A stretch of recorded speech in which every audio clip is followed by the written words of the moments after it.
오늘은 데살로니가전서 5장 12절에서 28절 마지막 끝절입니다. 제목은 그리스도인의 관계입니다. 데살로니가전서 마지막 시간입니다. 데살로니가 교회는 어린 교회였지만은 아주 힘이 있고 모범된 교회고 주목받는 교회였습니다. 그러나 복음의 적대 세력이 있었고 핍박이 있었습니다. 사도 바울은 그 핍박을 피해서 고린도까지 왔고, 그렇지만 들려오는 소식은 복음 전파자들에 대한 흑색 선전의 그 황사 현상이 그곳에 뒤덮고 있었습니다. 그래서 사도 바울은 사도의 자기 정체에 대한 순전성을 이렇게 방어하는 그런 편지를 쓰는 것을 볼 수가 있습니다. 왜냐하면 왜 사도 바울은 자기 자신을 사도의 정체성을 변증을 하느냐? 그 목적이 복음 전파를 방해하기 위해서이기 때문입니다. 사도 바울이 침묵을 한다면은 사탄의 목적이 성취되기 때문에 사도 바울은 자신의 그 수고 또 헌신을 낱낱이 변증을 하는 것을 볼 수가 있습니다. 그러나 바울의 마음속에는 데살로니가에 두고 온 그 성도들, 어린 성도들에 대한 염려와 걱정이 있었고, 제자인 디모데를 보내서 그 상황을 살펴보고 그 보고를 들어보니 정말 하나님께서 데살로니가 교회를 변함없이 지키고 있었고 양육하고 계셨습니다. 하나님께서 친히 자라게 하시는 그런 역사를 목격한 것입니다. 그래서 사도 바울은 너무나 감격해하고 감사하는 것을 볼 수가 있습니다. 그러나 한 가지 염려되는 바는 데살로니가 교회 안에 이렇게 종말론에 대한 주님의 재림을 간절히 갈망하는 그 복음을 들었고 또 그 복음대로 그들은 주님의 재림을 기다리고 있었습니다. 그러나 그 재림 때문에 곧 오실 주님을 기다리는 마음 때문에 핑계로 일을 하지 않는 사람이 있는가 하면은 또 앞서간 성도들에 대한 신학적 이해가 결여되어 있었습니다. 그래서 사도 바울은 여기에 대해서 주님 재림 때 우리의 영혼이 새로운 부활의 새로운 몸과 함께 결합해서 주님을 맞이하게 될 것이다 라는 그런 설명을 덧붙이고 있습니다. 우리가 주님의 재림 때에 우리 하늘로 들려올려나 휴거해서 주님과 영원히 함께 살 것입니다. 또한 역사의 그 종말에 하나님의 심판의 날이 올 것을 데살로니가전서 5장에서 말씀을 하고 있습니다. 이제 12절부터 28절까지는 그리스도인의 교회 안에서의 관계의 문제를 다루고 있습니다. 12절과 13절을 보면은 목회자에 대한 그 성도의 태도를 다루고 있습니다. 목회자는 주 업무가 말씀과 기도입니다. 성도들의 영혼을 위한 사역입니다. 이 성도들을 위한 영혼의 사역은 눈에 보이진 않지만은 성도들의 현생과 내세에 결정적인 영향을 미치는 사역입니다. 그렇기 때문에 목회자들의 그 책임이라는 것은 말로 다 할 수가 없는 것입니다. 성도들의 모든 문제에 대해서 자기 자신이 하나님 앞에 계산할 자인 것처럼 목회자들은 사역에 임하고 있는 것입니다.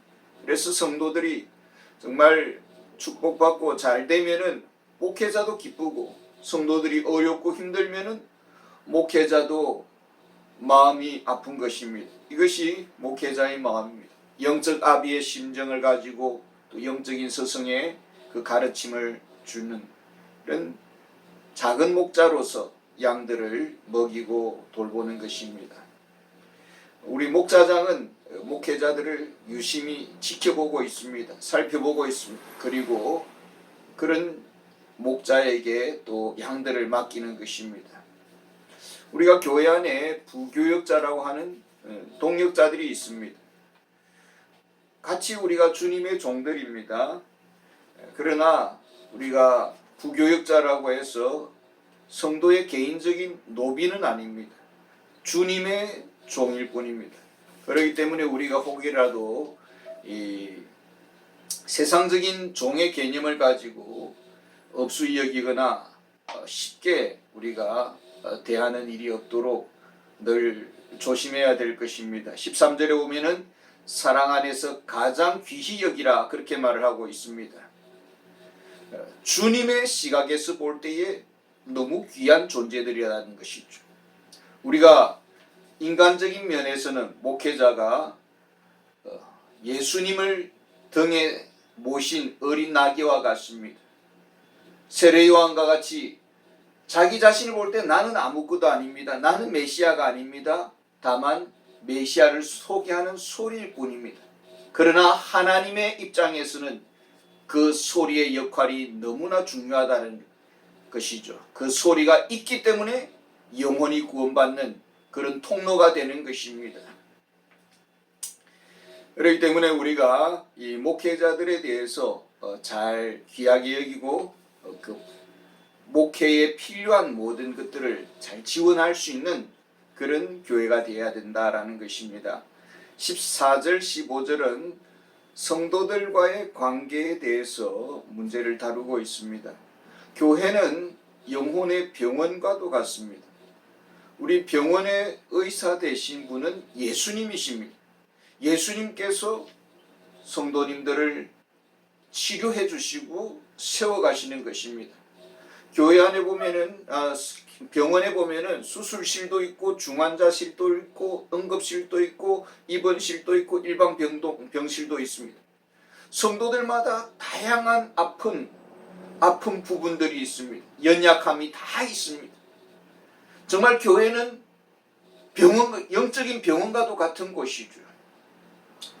사도 바울은 23절에서 이렇게 성도들을 위해 기도합니다.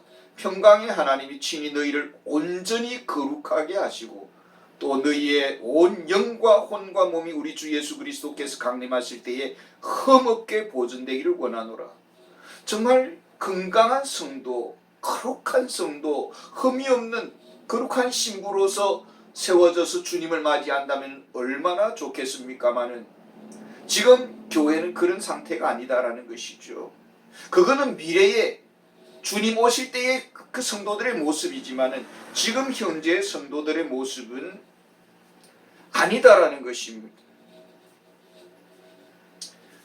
정신과 병동에 보면은 건강하게 선생님, 간호사 선생님, 의사 선생님마다 어느 날 갑자기 그냥 돌변해가지고 막 흉기로 의사를 공격을 하고 간호사를 공격하는 그런 돌별 사태가 일어나는 것을 볼 수가 있습니다.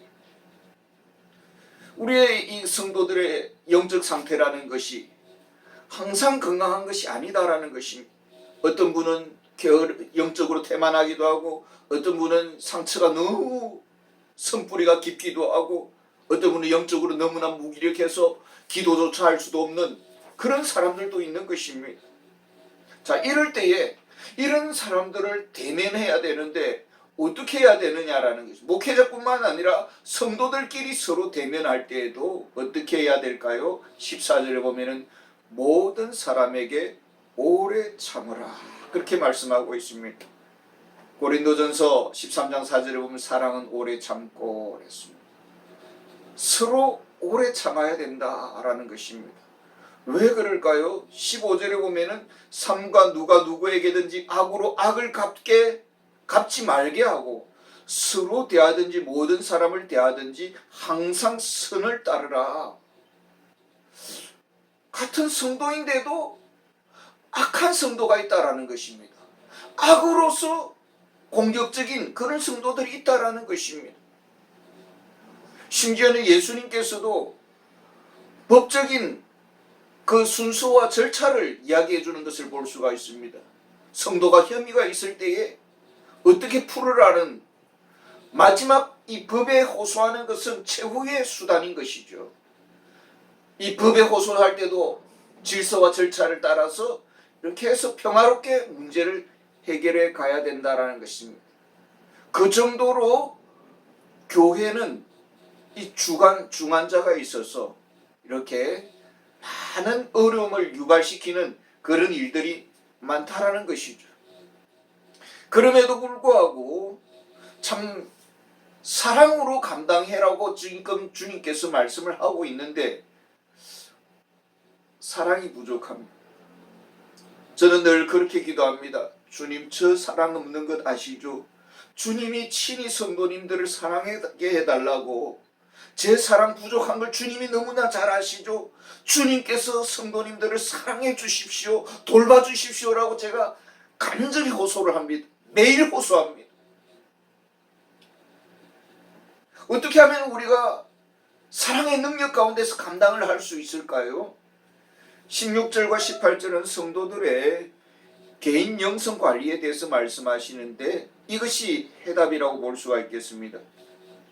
16절에 보면은 항상 기뻐하라, 쉬지 말고 기도하라, 범사에 감사하라, 이것이 그리스도 예수 안에서 너희를 향하신 하나님의 뜻이니라. 우리 안에 육신적인 마음, 세상적인 마음, 이런 악을 악으로 대면하고자 하는 그런 혈기들, 이런 것들이 있습니다. 그런데 주님은 오래 참으라, 사랑으로 모든 것을 선하게 풀어야 된다라고 그렇게 말을 하고 있습니다. 18절에 보면 그리스도 예수 안에라는 단어가 있습니다. 이것이 핵심이라고 보겠습니다. 정말 우리가 예수님을 나의 인생의 주인으로 모셨느냐라는 것입니다. 그렇다면 나는 부족합니다. 나는 능력이 없습니다. 나는 치유할 감당이 안 되는 그런 경우들이 얼마나 많습니까? 그럴 때에 우리 인생의 주인 되신 의사이신 주님께 모든 것을 의뢰해야 되는 것이죠. 큰 문제든 작은 문제든 내 안의 문제든 내 밖의 문제든 우리 인생의 주인 되시고 우리 영혼의 의사 되신 주님께 모든 것을 허락을 받고 상의를 드리고 의뢰해야 되는 것입니다.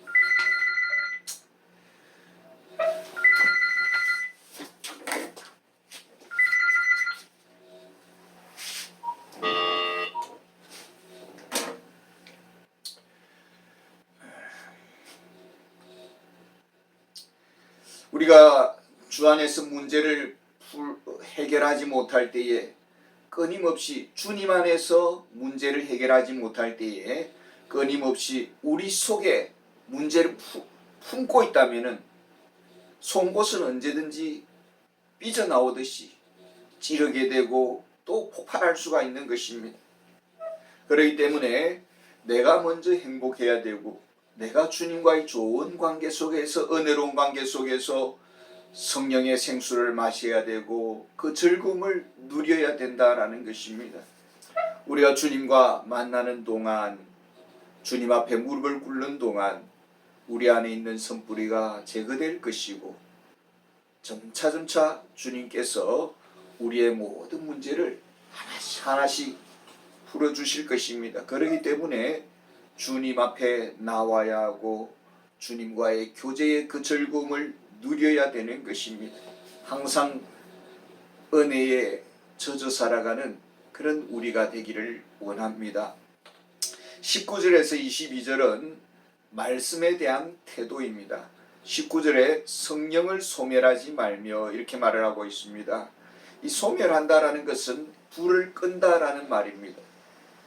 에베소서 4장 30절에 보면은 하나님의 성령을 근심하게 하지 말라라고 했습니다. 성령님은 우리 안에 내주하고 계시고 우리 안에 마음속에 거하시고 우리의 마음 상태를 살펴보고 있습니다. 성령님께서 가장 귀하게 여기는 가치가 무엇일까요? 20절에 보면은 예언을 멸시하지 말고 이랬습니다. 성령님과 말씀은 항상 같이 갑니다. 여기서 이 예언이라는 것은 기록된 성경 말씀을 말씀하시는데 우리가 성경 말씀을 어떻게 대하느냐, 가장 소중한 가치로 여기고 있느냐, 이것을 성령님은 가장 민감하게 바라보십니다. 우리가 말씀에 대해서 어떻게 반응하는지 성령님은 가장 민감하게 살피시는 것입니다. 말씀은 우리의 생명이 됩니다. 말씀은 우리의 길이 됩니다. 진리가 됩니다. 즐거움입니다. 행복의 근원이 됩니다. 빛입니다. 말씀은 우리의 영혼을 소성시킵니다. 그런데 우리가 말씀을 무가치하게 여기고 또 말씀의 그 맛을 느끼지를 못하고 오히려 말씀을 듣고 나면은 소화불량이 되어가지고 이렇게 힘겨워한다면은 아주 허약한 체질인 것이죠. 말씀을 받을 때 우리가 어떻게 하면은 잘 소화해서 받을 수 있을까요? 21절에 보면은 범사에 헤아려 좋은 것을 취하고 이랬습니다. 항상 은혜의 말씀을 사모해야 되고 내 안에 오늘도 은혜의 말씀만 주시옵소서. 은혜의 말씀이 내게 들리기를 원합니다. 이 기도를 간절히 해야 되겠습니다. 혹시라도 설교를 듣는 중에 또 참 내 귀가 거슬리고 또 시험될 만한 일이 있다면은 주님 앞에 간절히 기도해야 됩니다. 은혜의 말씀만 내 마음에 남게 해달라고. 그리고 은혜의 말씀이 내가 말씀을 잘 소화할 수 있도록 도와달라고 우리가 간절히 기도해야 될 것이고, 목회자도 마찬가지로 항상 은혜의 말씀에 초점을 맞추고 은혜를 나누는 데에 그 중점을 두어야 될 줄 믿습니다. 그러기 위해서는 목회자도 항상 즐거운 마음으로 은혜로운 마음으로 말씀을 준비해야 되겠죠. 그래야만 또 은혜를 나눌 수가 있을 것입니다. 뿐만 아니라 여기 성경에 보면은 22절에 보면은 악은 어떤 모양이라도 버리라 이렇게 말을 하고 있습니다. 우리가 살아가면서 이런저런 만남들이 있고 참 여러 가지 불편한 그런 관계들도 있습니다. 일상에 우리가 어떻게 영적으로 처세를 해야 되는가, 이런 거에 대해서 우리가 참 주의를 기울여야 될 줄 믿습니다. 우리가 피하고 싶은 사람, 불가피하게 또 갈등의 요소들이 우리의 삶 속에 있습니다마는 그럴 때마다 하나님 앞에 충분한 기도, 충분한 말씀의 충만함 가운데, 말씀으로 응답받은 가운데서 우리가 정말 지혜로운 사람이 되어서 지혜롭게 우리가 문제를 풀어가야 되겠습니다. 그러지 아니하고 닥치는 대로 맞대응하고 나오는 대로 감정을 쏟아내고 생각나는 대로 추측하고 의심하고 이렇게 되면은 그것은 나를 괴롭히고 나를 아프게 하는 일이 될 것입니다. 23절 24절은 바울의 기도입니다. 아주 중요한 말씀입니다.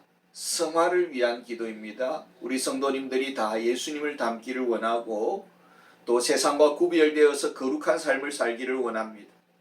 세상과 구별된다라는 것은 로마서 16장 19절에 보면은 너희가 선한데 지혜롭고 악한데 미련하기를 원한다. 어린아이의 정말 선한 그 동심을 회복하기를 원합니다. 누구든지 어린아이와 같이 되지 아니하면은 결단코 천국에 들어가지 못하리라, 그렇게 말씀을 하셨습니다. 예수님은 우리의 영혼의 의사가 되십니다. 근데 우리 안에 정말 어린아이 같은 그런 마음이 회복되기를 원하는데 그러지 아니하고 너무 세상을 닮았습니다. 그리고 돌아보면은 흠도 많고 티도 많습니다. 참 내가 나를 볼 때에 참 부끄럽습니다. 그럼에도 불구하고 주님은 우리의 영혼의 내면의 성형수술 의사가 되십니다. 주님께서 말씀 안에서 우리의 마음에 있는 흠과 티를 수술해 주시고 제거해 주실 것입니다. 때로는 고름을 짜내기도 하시고 때로는 연고를 바르기도 하실 것입니다. 너무 내 안에 있는 여러 가지 아픔들, 상처들, 또 연약함들 때문에 우리 자신이 너무 낙심할 필요가 없습니다. 왜냐하면 이 일은 하나님이 하시는 일입니다. 성경에 보면은 24절에 너희를 부르시는 이는 미쁘시니 그가 또한 이루시리라. 하나님께서 이 모든 것을 만지셔서 정말 주님 재림하시는 날 우리가 거룩한 신부로 주님을 대면할 수 있도록 주님께서 우리를 그렇게 만드실 것입니다. 하나님께서 우리를 빚어주실 것입니다. 하나님께서 우리를 예쁘게 다듬어 주시고 성형 수술해 주실 것입니다. 25절에서 28절은 마지막 당부의 말씀을 주고 있습니다. 먼저는 성도의 영적 의무입니다. 25절에 형제들아 우리를 위하여 기도하라. 목회자들을 위해서 기도해야 할 의무가 있다라는 것입니다. 목회자는 정말 기도의 대상입니다. 목회자에게 어깨에 주어진 그 무게라는 것은 너무나 무겁습니다. 정말 하나님의 도우심 아니면은 이 설교 그 무엇도 할 수가 없는 것입니다. 하나님께서 도와주셔야 되고 성도님들의 기도가 필요한 것입니다.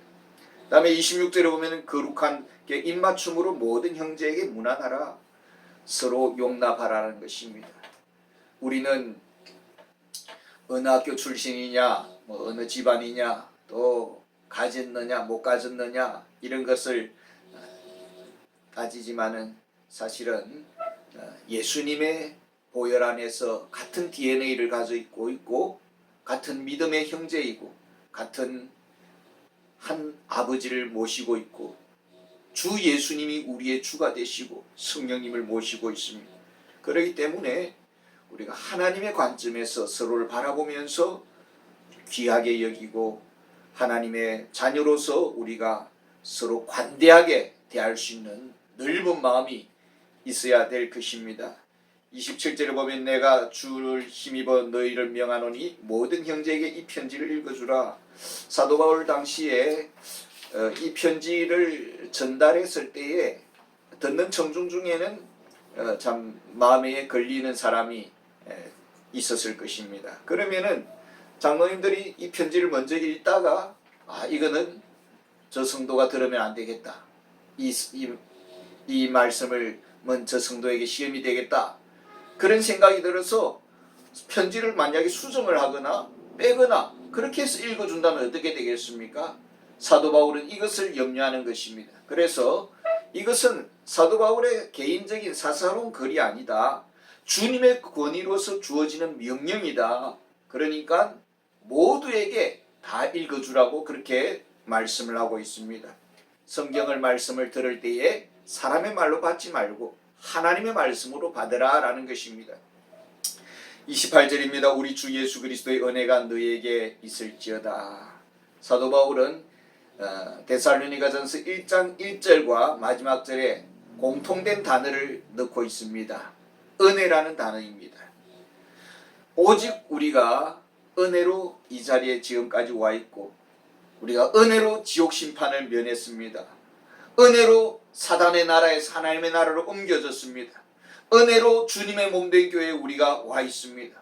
은혜로 영광의 주님을 만나 배울 것입니다. 은혜로 우리가 최고의 복인 영생의 복을 누리게 될 것입니다. 오직 은혜가 우리 성도님들의 마인드이고 삶의 태도이고 행동 방식이고 성품이어야 된다라는 것입니다. 은혜가 없이는 우리는 결코 설 수가 없습니다. 오직 은혜가 넘치는 교회, 은혜가 넘치는 설교, 은혜가 넘치는 목회, 은혜가 넘치는 가정, 은혜가 넘치는 사역, 은혜가 넘치는 삶으로 충만하기를 원합니다. 감사합니다.